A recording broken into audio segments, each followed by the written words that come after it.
কৃষ্ণ ওই পরিস্থিতিতেও ছিলেন না। অর্জুন কিম কর্তব্য বিমূঢ় হয়ে গেছিলেন, ভয়ানক পরিস্থিতির। কোনটা করা উচিত, কোনটা করা উচিত না, কোনটা ভালো, কোনটা খারাপ, নির্ণয় করতে পারছিলেন না। সেই জন্য শিষ্যস্তে হংসাদি মন্ত্রম প্রপন্নম, হে প্রভু, আমি তোমার চরণে পূর্ণরূপে আত্মসমর্পণ করলাম, শিষ্যরূপে তুমি আমাকে পথ দেখাও। আপনারা কিন্তু সেই মনোভাব নিয়েই কিন্তু জগন্নাথের সামনে বসেছেন যে হে প্রভু, তুমি জগন্নাথ, তুমি জগতের নাথ, তুমি আমারও নাথ। জগন্নাথ যাদের তিলক আছে তাদেরও নাথ, যাদের তিলক নাই তাদেরও নাথ, যারা ভক্ত তাদেরও নাথ, যারা তথাকথিত অভক্ত তাদেরও নাথ, যারা কণ্ঠীমালা ধারণ করেছেন তাদেরও নাথ জগন্নাথ, আর যারা কণ্ঠীমালা ধারণ করেননি তাদেরও নাথ জগন্নাথ। এইটি হচ্ছে ভগবানের যে বিশেষ রূপ, জগন্নাথের যে রূপ, এইটি তার মহিমা। ভগবান জগন্নাথ সবাইকে আপন করে নেন, এতটা আপন করে নেন যে আপনি যদি উনার কাছে না যান, উনি আপনার কাছে আসবেন। দেখুন, জগন্নাথ দেব কিন্তু আপনার বাড়ির পাশে কিন্তু ক্যাম্প করে বসে আছে। আমাদের হয় না মেডিকেল ক্যাম্প, জগন্নাথ কিন্তু মেডিকেল ক্যাম্প করে বসে আছে আমাদের ভবরোগ নিত্যকালের জন্য সমাপ্ত করার জন্য। এই জগন্নাথ দেবের ক্যাম্পে যারা আসবেন, জগন্নাথ দেবকে যারা দর্শন করবেন, জগন্নাথ দেবকে যারা প্রণাম করবেন, জগন্নাথ দেবের প্রসাদ যারা গ্রহণ করবেন, এবং বিশেষ করে জগন্নাথ দেবের রথের দড়ি ধরে যারা টানবেন, তাদের এই সংসারে আর ফিরে আসতে হবে না।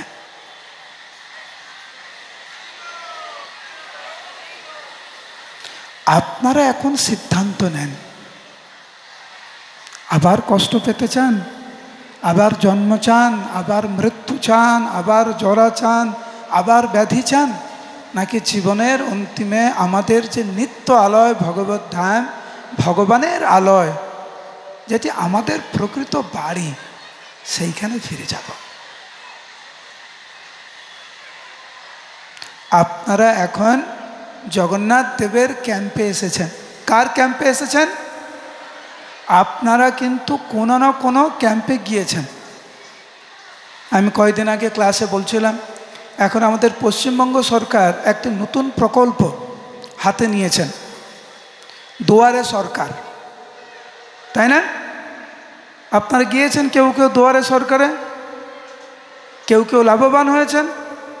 এটা কিন্তু জগন্নাথের ক্যাম্প, জগন্নাথের দুয়ারে ক্যাম্প, দুয়ারে জগন্নাথ।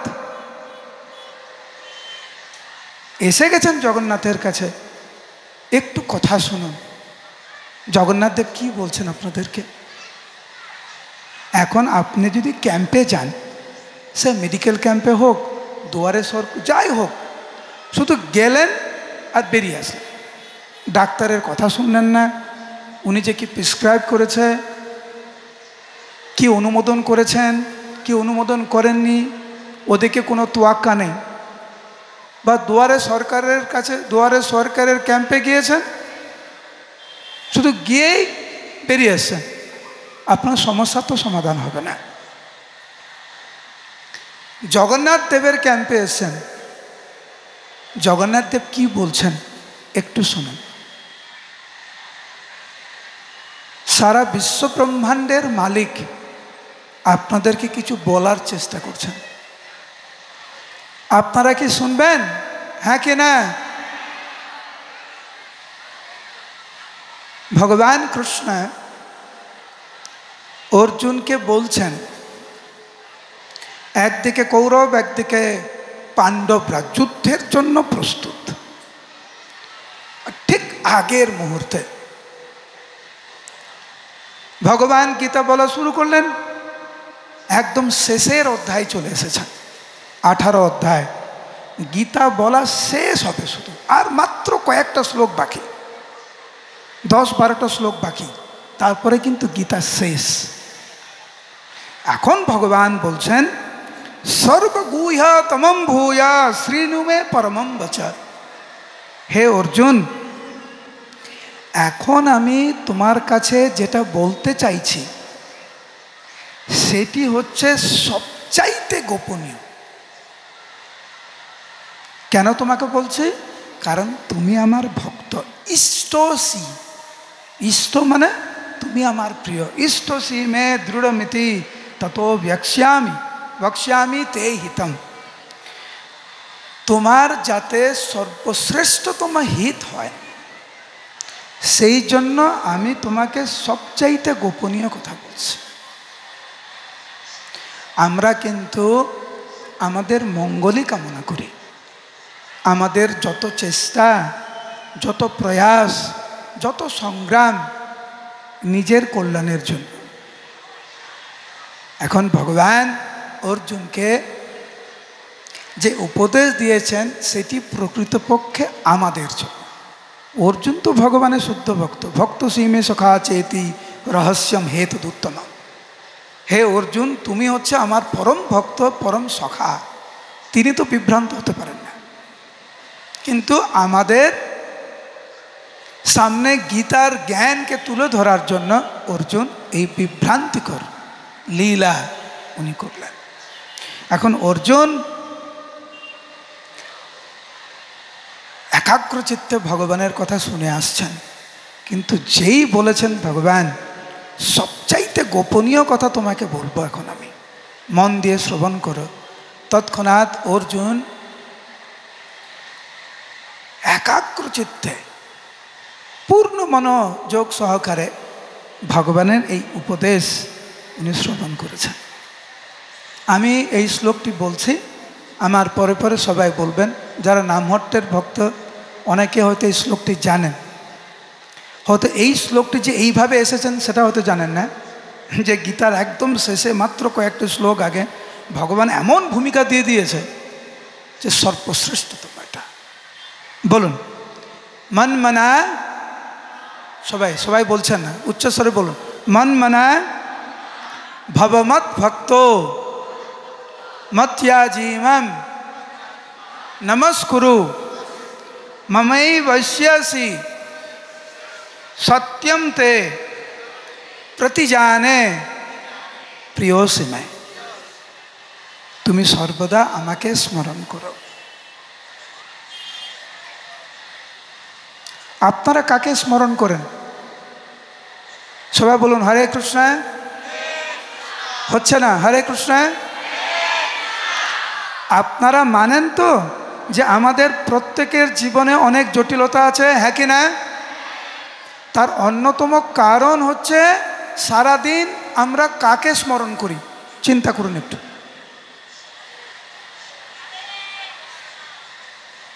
যারা সারাদিন হরে কৃষ্ণের চিন্তা করে তাদের জীবনে জটিলতা আসে না, আর জটিলতা আসলেও তাদেরকে কোনোভাবে প্রভাবিত করতে পারে না। যেহেতু আমরা সঠিক স্মরণ করছি না, সেই জন্য আমাদের এই দুরবস্থা। আমরা কাকে নিয়ে ঘর করছি, কি চিন্তা নিয়ে আমরা জীবনযাপন করছি, কাকে স্মরণ করছি, কার ভক্ত হচ্ছি। আমরা কিন্তু বেশিরভাগ মানব কিন্তু টাকা পয়সার ভক্ত। কার ভক্ত? হ্যাঁ, টাকা পয়সার ভক্ত, ভালো খাবারের ভক্ত, ভালো পড়ার ভক্ত, ভালো ঘর বাড়ির ভক্ত, ভালো গাড়ির ভক্ত। ভগবানের ভক্ত কয়জন আমরা? তো এই সংসারে শরীরের ভক্ত হব, জাগতিক বিষয়ের ভক্ত হব, আর চাইব পরম আনন্দ, সুখ, শান্তি। তো হয় নাকি? প্রকৃত সুখ, প্রকৃত আনন্দ যদি পেতে চান তাহলে ভগবানের ভক্ত হতে হবে। ভগবান বললেন এখানে ভবমত ভক্ত, আমার ভক্ত হয়, আমাকে স্মরণ করো, আমাকে প্রণাম করো, তাহলেই তো সমস্ত সমস্যার সমাধান হবে। আপনি যদি আগুন জ্বালানোর চেষ্টা করেন আর জল ঢালেন, আগুন জ্বলবে? হ্যাঁ কি না? জ্বলবে না। আমরা ভালো থাকতে চাইছি আর সব খারাপ কাজ করছি। সব খারাপ কাজ করে কি করে ভালো থাকবো? ভগবানকে নিয়ে থাকবো না, এই অনিত্য সম্পর্ক আর অনিত্য দেহকে সর্বস্ব বলে জীবন ধারণ করব, সেখানে কিন্তু আমরা ভালো কিছু আশা করতে পারি না। কিন্তু কারা কারা নিজের ভালো চান বলুন হরি বল। কারা কারা খারাপ চান নিজের বলুন হরি বল। খারাপ চান? আরেকবার বলছি, কারা কারা নিজের ভালো চান বলুন হরি বল। কারা কারা নিজের খারাপ চান বলুন হরি বল। তবু এক দুজন আছেন যারা নিজের অমঙ্গল চান, কিন্তু বেশিরভাগ মানুষ নিজের ভালো চান। নিজের ভালো মানে সৎ পথে থাকা, ভালো কর্ম নিয়ে থাকা, ভগবানকে নিয়ে থাকা, প্রতিহিংসা পরায়ণ নয়। লাভ পূজা প্রতিষ্ঠা নিয়ে যে থাকে সে কখনো ভালো হতে পারে না, ভালো থাকতে পারে না। বড় পদে থাকতে পারে কিন্তু মন সবসময় অশান্ত। তার জ্বলন্ত দৃষ্টান্ত হচ্ছে হিরণ্যকশিপু, ভাগবতে আছে। হিরণ্যকশিপু শশকরা পৃথিবীর সম্রাট, এমনকি দেবতাদেরকেও নিজের দাস বানিয়েছে, কিন্তু অশান্ত নয়। যারা ভালো থাকতে চান ভগবানের কথা শুনুন, নিজের মনের কথা শুনবেন, আর দিনের শেষে বলবেন প্রভু আমার না জীবনে অনেক কঠিন পরিস্থিতি। তো হবেই, হবে না? শরীরটাকে পুজো করবেন, টাকা পয়সাকে পুজো করবেন, ঘর বাড়িকে পুজো করবেন, অনিত্য বস্তুকে আসল বস্তু মেনে জীবনযাপন করবেন, আনন্দ পাবেন কোথায়? কেমন হতো আপনাদের জীবনে বলুন তো? আমাদের জীবনে কেমন হতো? আপনাদের কেউ কখনো বলেছে তুমি চিন্তা করো না আমি আছি? বলেছে কেউ? কেউ বলনি? বাবা বলনি? তাহলে না বলছো কেন? আমাদের জীবনে কিন্তু অনেকবার শুনেছি আমরা, চিন্তা করো না আমি তো আছি, বলে না? ভাই বলে, বোন বলে, বাবা বলে, মা বলে, স্বামী বলে, স্ত্রী বলে, আত্মীয় স্বজন বলে। কিন্তু যারা যারা আপনাকে এই কথা দিয়েছে তোমার পাশে থাকবো তুমি চিন্তা করো না, ওইটা শোনার পরে আপনার জীবনের সমস্ত সমস্যা কি সমাধান হয়ে গেছে? হ্যাঁ কি না? যাদের নিজের নিশ্চয়তা নেই তারা আপনাকে নিশ্চয়তা কি করে দেবে? যারা নিজেই মৃত্যু লোকে বসবাস করে তারা আপনাকে অমর কি করে করবে? যেমন হিরণ্যকশিপু ব্রহ্মাকে বললেন আমি অমর হতে চাই, ব্রহ্মা বললেন আমি নিজেই অমর না, তোমাকে কি করে অমর বর দেবো? যে নিজেই ভালো না, নিজেই ভালো নেই, যার নিজের মন খারাপ, সে আপনাকে জ্ঞান দিচ্ছে কি করে ভালো থাকতে হয়। এটা হয়?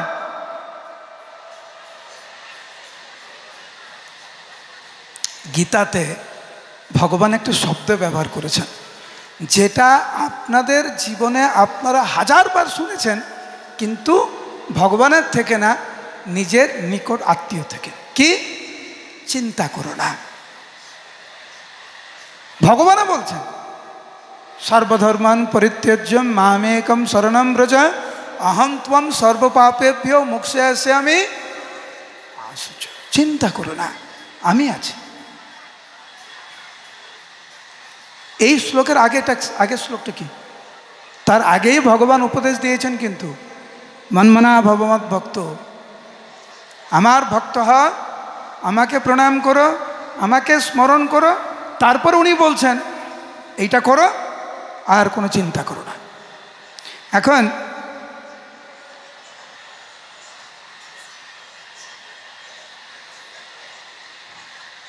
চিন্তা করো না মানে কি? মানে কিছু তো চিন্তা করার বিষয় ছিল। কেউ যখন ভয় পায় তাকে বলে তুমি ভয় পেও না, তাই না? কারো যখন খিদা লাগে তখন বলা হয় তুমি চিন্তা করো না, আমি তোমাকে প্রসাদ দিচ্ছি। মানে খিদা ছিল। ভয় করো না মানে কি? আমরা পুরো ভয়ের জগতেই কিন্তু বসবাস করছি। এখানে কেউ নেই যার জীবনে কোনো ভয় নাই। একটি ভয় হচ্ছে ভৌতিক ভয়। ভৌতিক ভয় মানে হচ্ছে দেহ সম্পর্কিত। আমার শরীর খারাপ হতে পারে, আমার সম্পদ কেউ নিয়ে চলে যেতে পারে, সাফল্য জীবনে না আসতে পারে, এগুলোকে সব বলে ভৌতিক ভয়, দেহ সম্পর্কিত ভয়। এখন এই ভৌতিক ভয়ে আমরা জর্জরিত কেন? কারণ আমরা ভাবি আমাদের শরীরটাই হচ্ছে আমাদের আসল স্বরূপ। দেহাত্ম বুদ্ধি। দেহাত্ম বুদ্ধি যার নেই তার তো কোনো ভৌতিক ভয় নাই। যে নিজেকে ভগবানের অংশ আত্মা বলে জানে তার তো কোনো ভৌতিক ভয় থাকে না। যেহেতু আমরা দেহাত্ম বুদ্ধিতে জর্জরিত, সেই জন্য আমরা ভৌতিক ভয়ে আমরা জর্জরিত। দ্বিতীয় ভয়, আমাদের সবচাইতে বড় যেটা ভয়, সেটা হচ্ছে মৃত্যুর ভয়। সবাই কিন্তু আমরা মৃত্যুকে আমরা ভয় পাই। কেন মৃত্যুকে ভয় পাই? কারণ আমাদের আত্মা সম্বন্ধে কোনো জ্ঞান নেই আমাদের। ভগবান কৃষ্ণ গীতায় বললেন বসাংসি জীর্ণানি যথা বিহায় নবানি গৃহ্ণাতি নরোপরানি। পোশাক পরে আছেন, আজকে যেটা পরে আছেন কালকে সেটা নাও পড়তে পারেন, বা কিছুদিন পরার পরে এইটা যখন পুরানো হয়ে যাবে তখন নতুন বস্ত্র পরিধান করতে হয়। শরীরটা সেই রকম।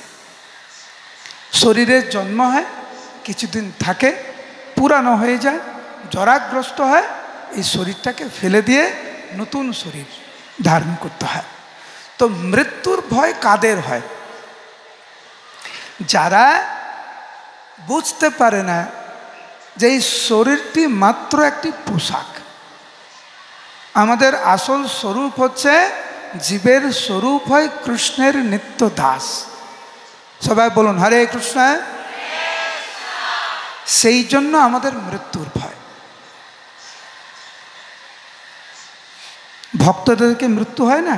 শরীরের মৃত্যু হয় না? হয়। অভক্তদেরও হয়। তাহলে আপনারা বলতে পারেন তাহলে পার্থক্য কি? পার্থক্যটা হচ্ছে বিড়াল আর ইঁদুর। বিড়াল যখন কোনো ইঁদুরকে ধরে, ইঁদুর কিন্তু জানে সব শেষ। বিড়ালের মুখে যখন কোনো ইঁদুর কিন্তু জানে আমার আর কোনো সম্ভাবনা নেই বেঁচে থাকার। বিড়ালের সেই মুখে যখন বিড়াল ছানাকে ধরে বিড়াল, তখন বিড়াল ছানা কিন্তু পুরো সুরক্ষিত থাকে। একই মুখ, কিন্তু একই মুখ। ইঁদুর ভাবছে আমার মৃত্যু স্বরূপ, আর বিড়াল ছানা ভাবছে সবচাইতে নিরাপদ স্থান। তো ভক্তরা যখন মৃত্যুবরণ করেন তারা জানেন এ আমার প্রভু। ভগবান বলছেন মৃত্যু সর্বহরশ্চাহম, আমি মৃত্যুরূপে সবার কাছে হাজির হই। তো ভক্তরা জানে মৃত্যুর পরে তারা ভগবানের ধামে যাবেন। আর যারা ভগবানের ভক্ত না তারা জানে না কোথায় যাবে। এইটি কিন্তু পার্থক্য। এখন আরো কিছু ভয় আছে আমাদের, যেমন আশ্রয়ের ভয়। কে আমাকে আশ্রয় দেবে, কে আমাকে নিরাপত্তা দেবে? কত লোকের কাছে আমরা প্রতারিত হয়েছি।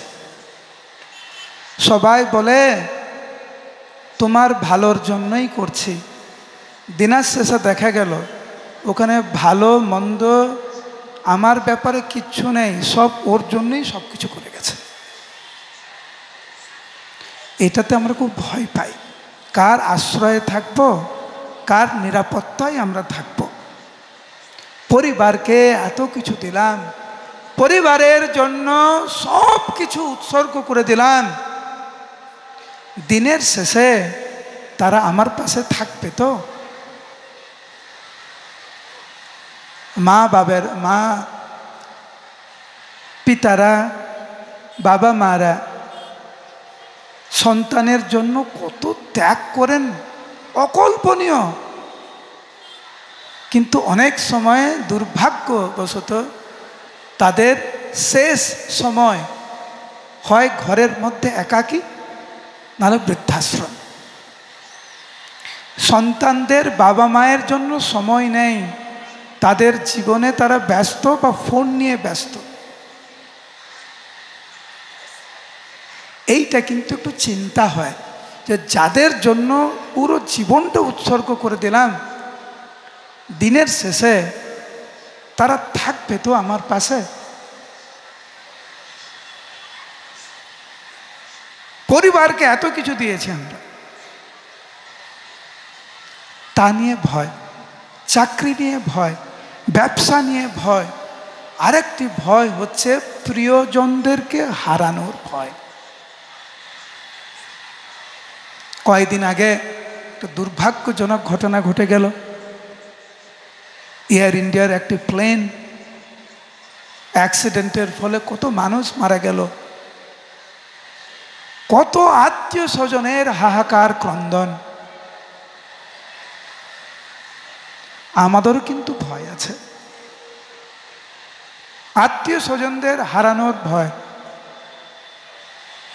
এই যে এত ভয়ের কারণ, এর উত্তর কে দেবে?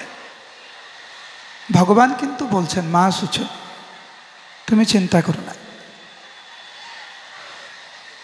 এই যে কথাগুলো আমি বলছি, এর উদ্দেশ্য হচ্ছে আমরা জন্ম জন্মান্তর ধরে এই আশ্রয় বা নিরাপত্তার খোঁজে আমরা রয়েছি, এবং বারবার কিন্তু আমরা পরাস্ত হয়েছি, বিধ্বস্ত হয়েছি। কিন্তু এতবার পরাজয় স্বীকার করার পরেও ভগবানকে বলছি না যে হে প্রভু, এখন আমি আমার ভুল বুঝতে পেরেছি, তুমি জগন্নাথ, তুমি প্রকৃত আমার নাথ, আমি তোমার আশ্রয় গ্রহণ করলাম। তো কমপক্ষে এই যে রথের উৎসব উপলক্ষে আপনারা এসেছেন, আমি সবাইকে অনুরোধ করব, নিজের জীবন নিয়ে একটু ভাবুন। ভগবান কৃষ্ণ গীতায় কি বলছেন সেটা একটু বুঝার চেষ্টা করুন। ভগবান কিন্তু বলবেন শুধু, আপনি করবেন কি করবেন না সেটা কিন্তু আপনার উপর নির্ভর করছে। ভগবান কৃষ্ণ পুরো গীতা বলেছে, কিন্তু গীতা বলার পরে অর্জুনকে বলছেন, হে অর্জুন, যথা ইচ্ছাসি তথা কর।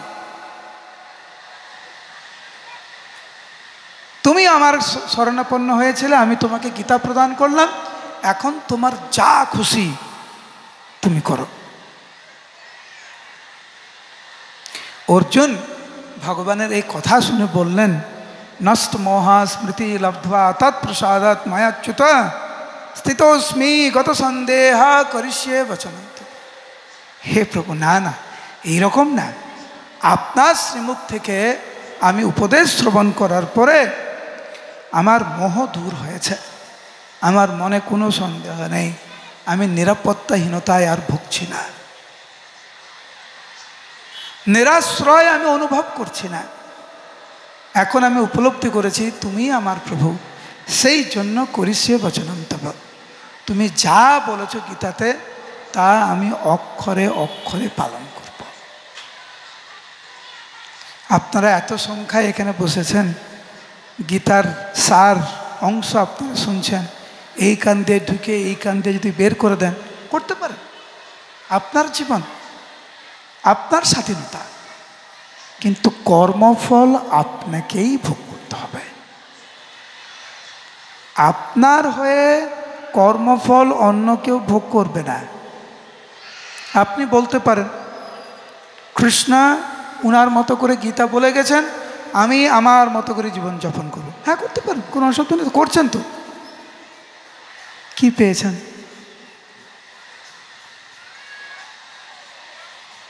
সেই জন্য কমপক্ষে মানব জীবন যেহেতু আমরা পেয়েছি, আমাদের উচিত ভগবানের শরণাপন্ন হওয়া। বলুন হরে কৃষ্ণ। আরেকবার হরে কৃষ্ণ। বলো জগন্নাথ স্বামী কি। ভগবানের অনন্ত রূপ, আর জগন্নাথ দেব সবচাইতে কৃপালু, যিনি আমাদেরকে উদ্ধার করার জন্য আমাদের বাড়ির পাশে এসে বসে গেছে। হে বেথুয়া ডহরিবাসী, আসো আসো, আমার কাছে আসো, তোমাদের জন্যই তো আমি এখানে এসেছি। দেখবেন যখন আমাদের শরীর খারাপ করে আমরা ডাক্তারের কাছে যাই বা হসপিটালে যাই, কিন্তু মাঝে মাঝে শরীর অনেক খারাপ হলে মাঝে মাঝে ডাক্তার আমাদের বাড়িতে আসে। আমাদের অবস্থা ওই রকম যে ডাক্তার আমাদের বাড়িতে আসতে হচ্ছে, কারণ আমরা এই ভব সমুদ্রে, দুঃখের সমুদ্রে আমরা হাবুডুবু খাচ্ছি। আর ভগবান জগন্নাথ দেব আমাদের বাড়ির পাশে উনি আধ্যাত্মিক হসপিটাল উনি খুলেছেন। এই হসপিটালে কেউ যদি প্রবেশ করে এবং জগন্নাথ দেবের উপদেশ লীলা কথা শ্রবণ করেন, জগন্নাথকে প্রণাম করেন, জগন্নাথ দেবের প্রসাদ গ্রহণ করেন, তাহলে তার মানব জীবন সফল হবে। তো একটি লীলা বলবো, তারপরে আমরা কিছুক্ষণ কীর্তন করব, তারপরে আপনাদের অন্যান্য যে কোন একটা বাচ্চা কথা বলছে,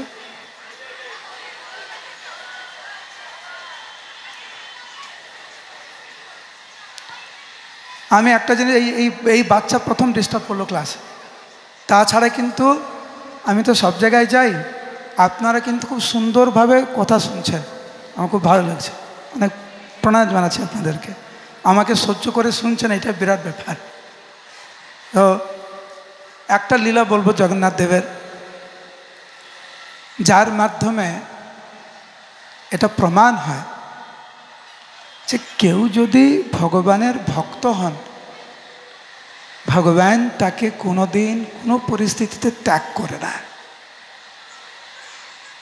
এই জগতের বেশিরভাগ বন্ধু হচ্ছে সুখের পায়রা, মানে আপনার ভালো সময়ে তারা থাকবে, আপনার যখন রূপ আছে, আপনার যখন যৌবন আছে, আপনার যখন টাকা পয়সা আছে, আপনার যখন পদ আছে, আপনার যখন প্রভাব আছে, অনেক বন্ধু খুঁজে পাবেন। যে আপনাকে চিনে না সেও এসে আপনাকে বলবে আমি তো আপনাকে অনেক দিন ধরে চিনি। একবার আমার পরমারাধ্য গুরুদেব, সেই সময় জয়প্রতাপ স্বামী গুরু মহারাজ বলছিলেন, একজন ব্যক্তি এসে উনাকে বলছে, গুরু মহারাজকে বলছে, আপনি জানেন আমি জয়প্রতাপ মহারাজকেও চিনি। মানে গুরু মহারাজকে বলছে, উনি গুরু মহারাজকে চিনেন।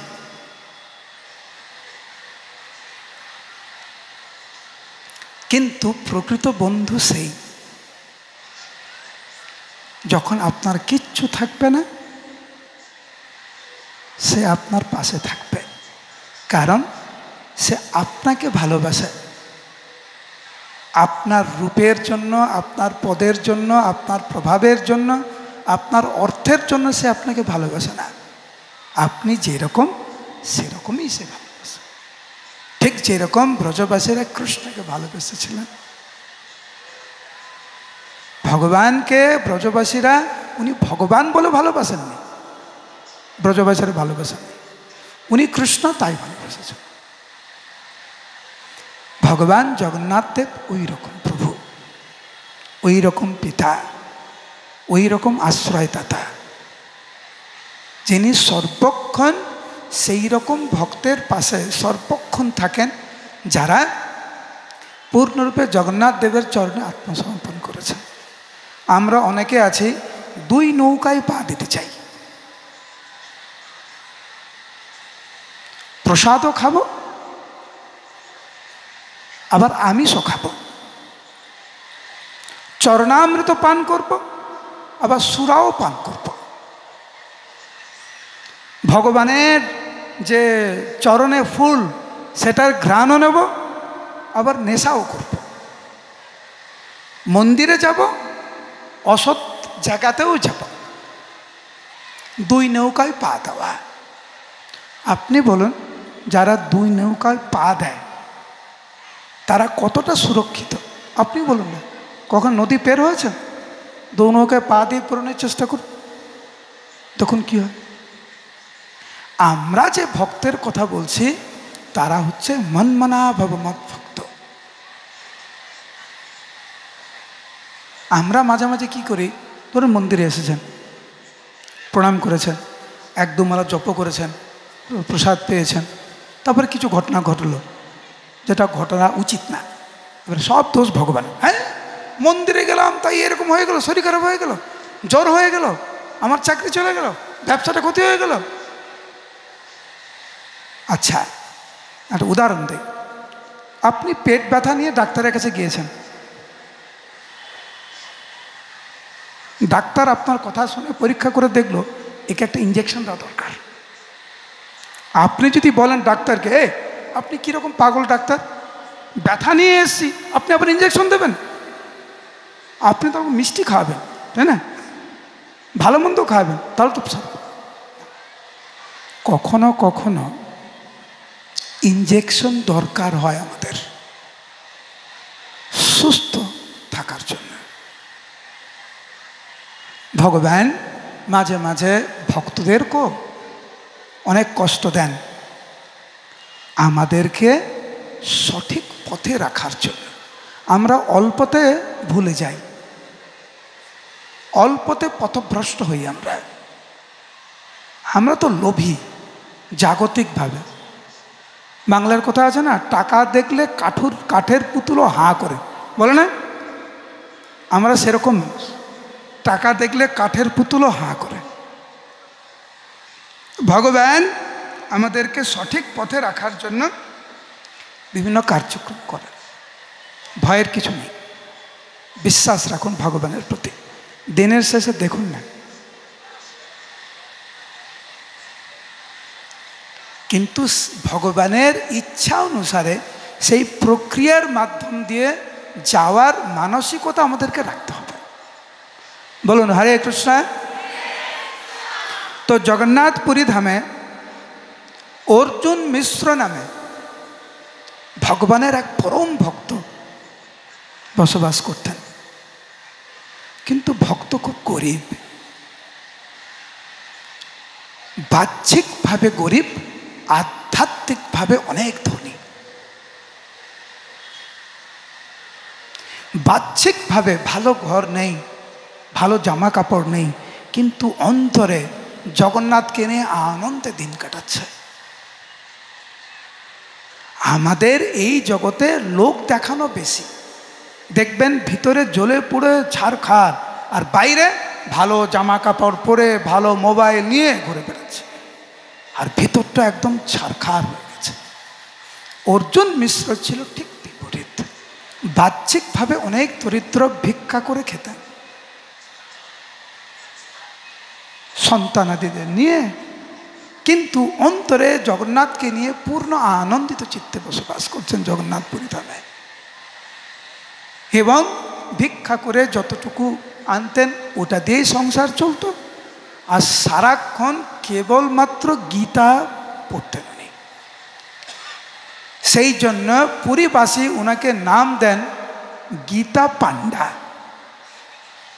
অর্জুন মিশ্র থেকে হয়ে গেল গীতা পান্ডা ডাকনাম।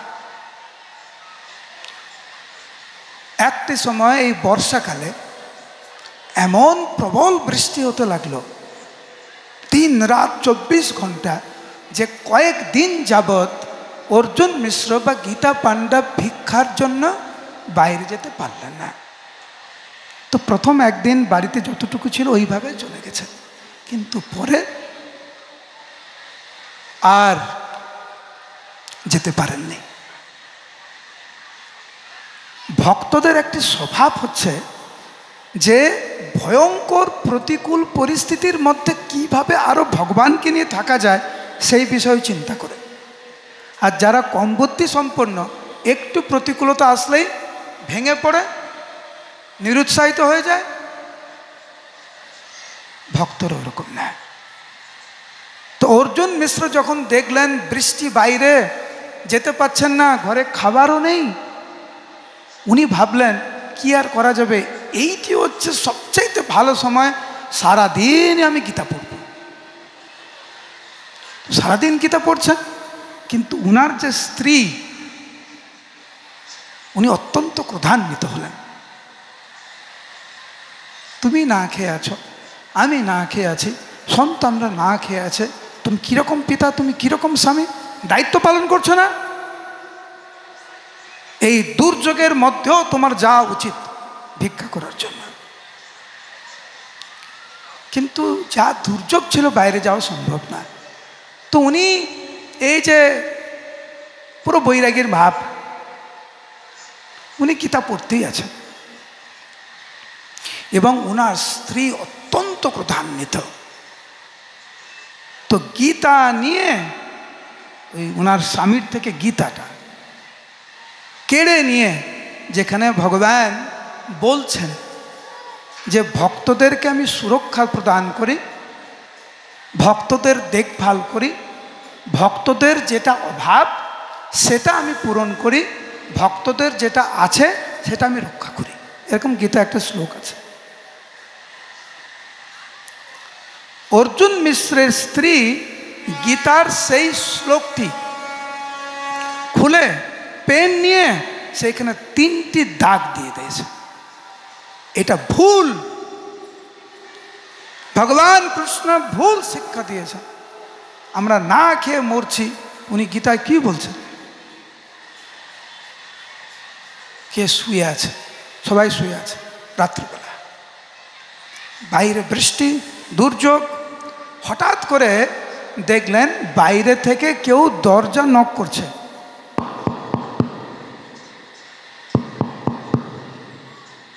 মাতাজি দরজা খুলেছেন, দেখছেন 2 জন বালক, অপূর্ব দেখতে, একজন কৃষ্ণের গায়ের রং, আরেকজনের গায়ের রং পুরো সাদা, দুধের মতো সাদা, এবং ওনাদের মাথায় 2টি ঝুড়ি, বিভিন্ন প্রকার শস্য, শাক সবজিতে পরিপূর্ণ। 2 জন বালক বললেন যে অর্জুন মিশ্রের একজন বন্ধু এটা পাঠিয়েছেন আপনাদের জন্য, আপনারা দয়া করে গ্রহণ করুন। অর্জুন মিশ্রের স্ত্রী দেখছেন এই 2 জন বালক বৃষ্টিতে ভিজতে ভিজতে এত শাক সবজি শস্য নিয়ে এসছেন, তোমরা একটু ভিতরে এসে বসো, আমি তোমাদের জন্য একটু রন্ধন করে দেই, তোমরা প্রসাদ পেয়ে তারপরে যেও। যার গায়ের রং কৃষ্ণ, কালো, উনি বললেন যে আপনাকে অনেক ধন্যবাদ, আপনি নিমন্ত্রণ করলেন, কিন্তু একজন ব্যক্তি আমার জিহ্বা 3 বার কেটে দিয়েছে, তো সেই জন্য আমি খেতে পারবো না, আপনারা ভালো থাকুন, আর অর্জুন মিশ্রের বন্ধু এগুলো পাঠিয়েছে, আপনারা গ্রহণ করুন বলে চলে গেছে। কিছুক্ষণ পরে গীতা পান্ডা বা অর্জুন মিশ্র জিজ্ঞাসা করছে, কি গো, কোথায় তুমি? তো দরজা বন্ধ করে ওনার স্ত্রী 2 ঝুড়ি শস্য, ফল, শাকসবজি নিয়ে এসছেন। দেখে অবাক হয়ে গেছেন অর্জুন মিশ্র। বলে, কোথায় পেলে তুমি? না, 2 জন অপূর্ব বালক, তারা এই দুর্যোগের মধ্যে মাথায় বয়ে নিয়ে এসেছে, বলল তোমার বন্ধু পাঠিয়েছে। অর্জুন মিশ্র বললেন যে, তুমি ওদেরকে বললে না একটু থেকে যেতে? এই দুর্যোগের মধ্যে আমার বন্ধু পাঠিয়েছে, তাদেরকে তো প্রসাদ দিতে পারতে। মাতাজি বললেন, আমি তো বলেছিলাম তাদেরকে। তো যার গায়ের রং কালো সে বলল তার জিহ্বা নাকি কেউ কেটে দিয়েছে 3 বার, সেই জন্য তার পক্ষে খাওয়া সম্ভব না। দৌড়ে গেলেন অর্জুন মিশ্র গীতা খুলতে দেখে যে 3টা দাগ সেই শ্লোকের। কান্নায় ভেঙে পড়লেন অর্জুন মিশ্র যে, হে প্রভু, তুমি এত করুণাময়। ভগবান যে কত করুণাময়, ভগবান জগন্নাথ দেব যে কত করুণাময়, তার জ্বলন্ত দৃষ্টান্ত। এসে স্ত্রীকে বললেন, তুমি ভগবানকে এইভাবে আঘাত দিলে, এইভাবে কষ্ট দিলে। তুমি যাকে কষ্ট দিলে সেই এই দুর্যোগের মধ্যে আমাদের জন্য মাথায় বই নিয়ে এসেছেন অখিল বিশ্ব ব্রহ্মাণ্ডের মালিক পরম পুরুষোত্তম ভগবান জগন্নাথ দেব।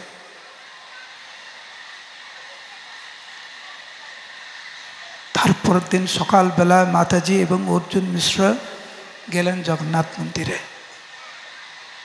অঝরে ক্রন্দন করলেন ভগবানের চরণে যে, হে প্রভু, আমার বড় ভুল হয়ে গেছে, ক্ষমা করুন।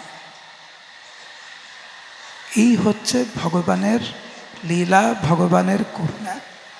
আপনি ভাবছেন এটা গীতা পান্ডার ক্ষেত্রে হয়েছে, অর্জুন মিশ্রের হয়েছে, আপনাদের জীবনে হয়নি, এরকম ভাবছেন। আমাদের দুর্যোগের সময়, খারাপের সময়, প্রতিকূলতার সময় ভগবান বিভিন্নভাবে আমাদেরকে সাহায্য করেছেন, করেন। আমরা ভগবানকে স্বীকৃতি প্রদান করি না, ভাবি নিজের চেষ্টায় আমি ভালো আছি, এখানে ভগবানের কোনো অবদান নেই। জল সৃষ্টি আপনি করেছেন, হাওয়া আপনি সৃষ্টি করেছেন, পৃথিবী আপনি সৃষ্টি করেছেন, শাক সবজি আপনি সৃষ্টি করেছেন।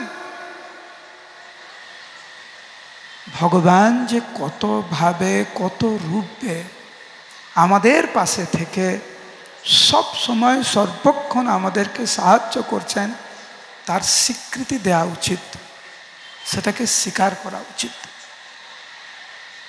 তাহলে দেখবেন অনেক ভালো থাকবেন। আমি তো বেশিরভাগ সময় গাড়িতেই ভ্রমণ করি।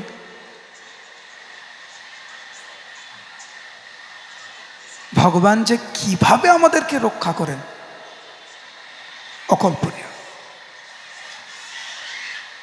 প্রতিনিয়ত ভগবান কখনো শাস্ত্রের মাধ্যমে, ভক্তের মাধ্যমে, বিভিন্ন পরিস্থিতির মাধ্যমে আমাদেরকে বারবার সাবধান করে দেন, কিন্তু এইটা করো না। যদি আমরা শুনি তাহলে ভালো, যদি না শুনি বোকামি ছাড়া কিছু না। তো আপনারা অত্যন্ত সৌভাগ্যবান এবং সৌভাগ্যবতী। এই বেথুয়া ডহরিতে হরে কৃষ্ণ নামহট্টের পরিচালনায় এখানে গত 16 বছর ধরে রথযাত্রা হচ্ছে। আমি জানতাম না, আজকে শুনলাম যে 16 বছর ধরে রথযাত্রা হচ্ছে। সেই জন্য এত সংখ্যায় আপনারা এখানে উপস্থিত রয়েছেন। প্রভুপাদের আশীর্বাদে সৎ জীবনযাপন করে কিভাবে আনন্দে থাকতে পারি একটা সুবর্ণ সুযোগ মহাপ্রভু প্রভুপাদ আমাদের সামনে তুলে ধরেছেন। এত কিছুর পরেও আমরা কৃষ্ণ ভাবনামৃত গ্রহণ করব না? আজ সারা বিশ্বের মানুষ কৃষ্ণ ভাবনামৃত গ্রহণ করছেন। মায়াপুরে যান, সারা বিশ্বের মানুষ কিভাবে কৃষ্ণ ভাবনামৃত গ্রহণ করছেন। ভারতের প্রকৃত ঐতিহ্য, প্রকৃত সংস্কৃতি তারা গ্রহণ করেছে। আর আমরা ভারতবাসী হয়ে গীতা ভাগবতকে মানি না। বিদেশি সংস্কৃতি, বিদেশি ঐতিহ্যকে আপন ভাবি, আর প্রকৃত ভারতবর্ষের ঐতিহ্য, প্রকৃত সংস্কৃতিকে আমরা অগ্রাহ্য করি। তিলক পড়তে আমরা লজ্জা পাই, মালা পড়তে লজ্জা পাই, হরে কৃষ্ণ মহামন্ত্র বলতে লজ্জা পাই। উল্টো দিকে যারা হরে কৃষ্ণ মহামন্ত্র বলে তাদেরকে নিয়ে ঠাট্টা করা হয়। কিন্তু এইটি তো মহাপ্রভুর দেশ। ভারত ভূমি হচ্ছে পুণ্যভূমি। আপনারা জানি না কতবার ঘুম থেকে উঠে এই ভূমিকে প্রণাম করেছেন, কিন্তু দেখবেন যখন বিদেশি ভক্তরা আসেন ভারতে, এয়ারপোর্টে যখন নামেন, প্রথম প্রণাম করে এই ভূমিকে, যেই ভূমিতে আপনার জন্ম। নিজে যে কি সুযোগ সুবিধা পেয়েছি আমরা বুঝতে পারলাম না। বাংলা একটা কথা আছে না, যাদের বাড়ি ট্রেন স্টেশনের পাশে তারা ট্রেন মিস করে। এই যে আমরা ক্লাসে কয়েকবার কিন্তু ট্রেনের শব্দ শুনলাম, আপনাদের অনেকেই কিন্তু ট্রেন মিস করেছেন। কেন? আরে পাশেই তো, কোনো ব্যাপারই না। যে 2 ঘন্টা দূরে থেকে আসছেন তিনি ঠিক ট্রেন ধরছেন, আপনি ট্রেন মিস করছেন। নদিয়াবাসী আপনারা মহাপ্রভুকে ভুলে থাকবেন, মহাপ্রভুর ভক্ত হবেন না, হরে কৃষ্ণ মহামন্ত্র কীর্তন করবেন না, আর সারা বিশ্বের মানুষ কীর্তন করছে, মহাপ্রভুর ভক্ত হচ্ছে, আপনি কেন করছেন না? আরে এ তো ঘরের পাশে। মানব জীবনকে এত সহজভাবে নেবেন না দয়া করে। যে সুযোগ আমরা পেয়েছি, এই সুযোগ যেন আমরা এত সহজভাবে না নিই। গীতা ভাগবতের নির্দেশ অনুসারে আমরা যেন মানব জীবনযাপন করি, তাহলে অনেক ভালো থাকবেন আপনারা। আপনাদের সবার শ্রী চরণ কমলে আবার সশ্রদ্ধ প্রণতি জ্ঞাপন করে এখানেই সমাপ্ত রাখছি। আশা করি যে সবাই ভগবানের দিব্য নাম গ্রহণ করবেন এবং ভালো থাকবেন। দুহাত তুলুন সবাই একসাথে। হরে কৃষ্ণ কৃষ্ণ কৃষ্ণ হরে হরে, হরে রাম রাম রাম হরে হরে। শিল প্রভুপাদ কি। কিছুক্ষণ কীর্তন করতে পারি তো? আমরা এখন কিছুক্ষণ কীর্তন করবো।